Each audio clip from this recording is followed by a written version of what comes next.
Coucou, salut tout le monde, j'espère que vous allez bien. C'est encore juste nos vite.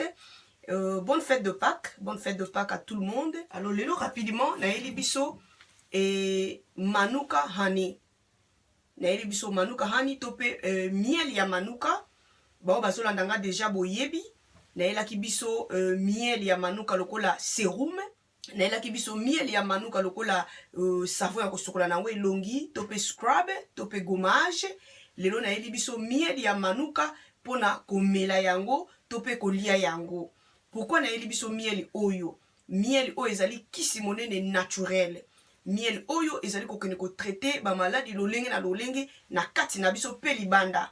Tango na lobi na kati naza komona ba kosu, sinusite, yo ozoleka na ba infection, oza na besoin ya Manuka na kati na yo. Alors so na lobi libanda nazomona bao baza na ba bouton. Oza na ba bouton, oza na problème ya ba tampon, oza na problème ya ba tache nelongi, oza na besoin ya Manuka Honey.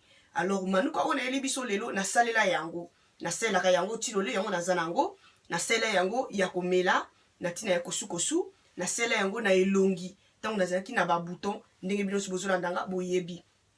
Alors na mekana ko break down un peu rapidement Manuka Honey tope miel ya Manuka ezali nini? Miel ya Manuka ezali antimicrobien. Miel ya Manuka ezali antioxydant. Miel ya Manuka ezali antibactérie. Miel ya Manuka ezali antifongique. Donc ye azali kosunga. Na bani tango nazo ba antifongique tozoyeba oko remarquer msusu bana tope yo moko na lokolo mo apota na kota musapi. Manuka Honey azo traiter eczéma.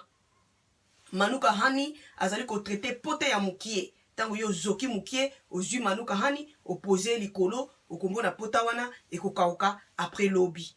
Manuka Honey azali ko traiter kozika ya mai tope ya potopoto mamo zali kolamba potopoto osanti ke oziki Manuka Honey azali ko kene ko traiter okotia encore juste pas yo ozikaki okomona lobi nango okomona ekolimwa. Manuka Honey azali kisi moko naturel ya kosakana na yango te. Ye azali kowuta na New Zealand na nzeto babengi Manuka ezali na nzeto epai wapi banzoi wana bazali kobimisa miel spécial. Po ye azali miel iteke ko kompaka na ba miel otosomaka na ba supermarché te. Ye azali ko contenir biloko nyonso na yebisi biso.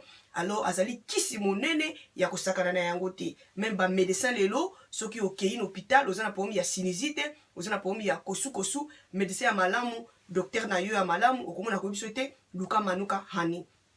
Donc voilà yango lelo na ki rapidement pour na partager na biso Manuka Honey tope miel ya Manuka très important mama ezanga te na ndako yo oza na bana ata yo moko e moko tozaka na ba kosu ozomona ke tango kosoli esali yo mwa pasi. Alors ye azali kosunga penza na tina ya kosu ya lolenge wana. Alors tokosela ye ndenge nini? Tokosela ye zala sur oza na lutu ya plastique. Lutu ya métal ezali recommandé te. Pourquoi? Parce que Manuka Honey na contact na lutu ya métal ezali ko bebisa ba bénéfice o tozana ngo vraiment besoin na Manuka na biso. Manuka Honey azali conseiller ko sele na lutu ya plastique. Donc kozwa lutu na yo lolenge boye ya café oko servir nango mwana opesi mwana na yo lutu ya café lolenge wana ozui lutu ya café opesi mwana.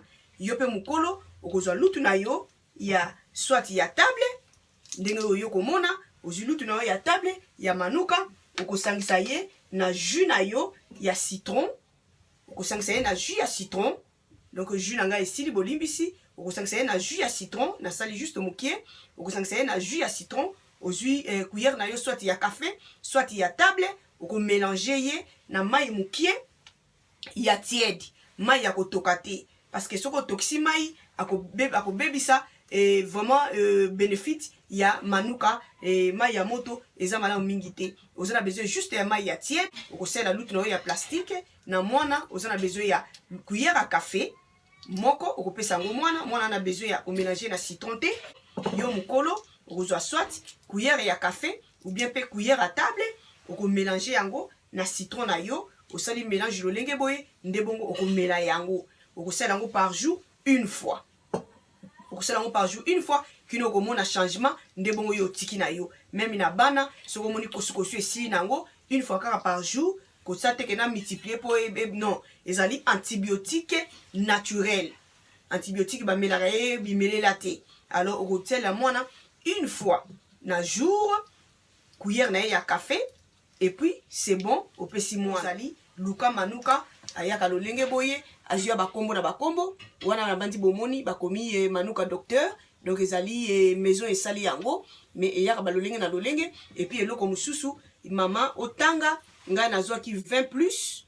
Donc ezala 20 plus active manuka luka ezala 20 po ya 5 plus 10 plus 15 plus. Donc concentration ya miel wana. Alors de préférence tant yo oza na kosu et tope infection ozolingo traité oza na besoin ya kobandela na 20 plus pe mata pour ezali 25 plus 30 plus ainsi de suite. Oza na besoin ya concentration kobandana 20 plus na bantu tozomona wana yanga bakomi 20 plus. Kozwa 5 plus te pourtant yo kosela yango komona solution komona na te pour concentration ezali penza makasi te. Donc voilà manuka yango wana ekoya lolenge boye 20 plus c'est à recommander à partir à 20 plus komata.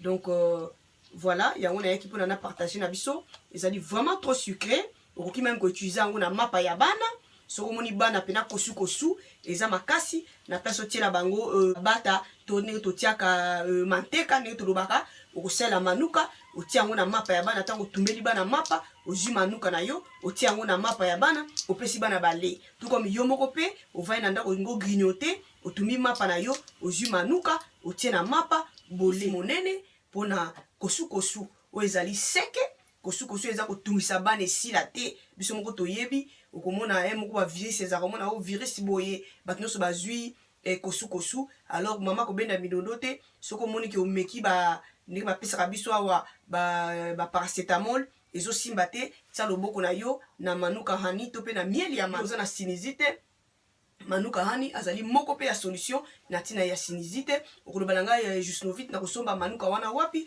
manuka azotekama na eBay azotekama na Amazon. Alors voilà rapidement lelo na yelaki biso manuka hani solution munene pona kosu ya bana to pe ya biso mikolo. Partagez la vidéo oza na commentaire commenter oza na mutuna tunangai par la grâce de Dieu na koka koyano la biso et on se retrouve à la prochaine vidéo. Bye.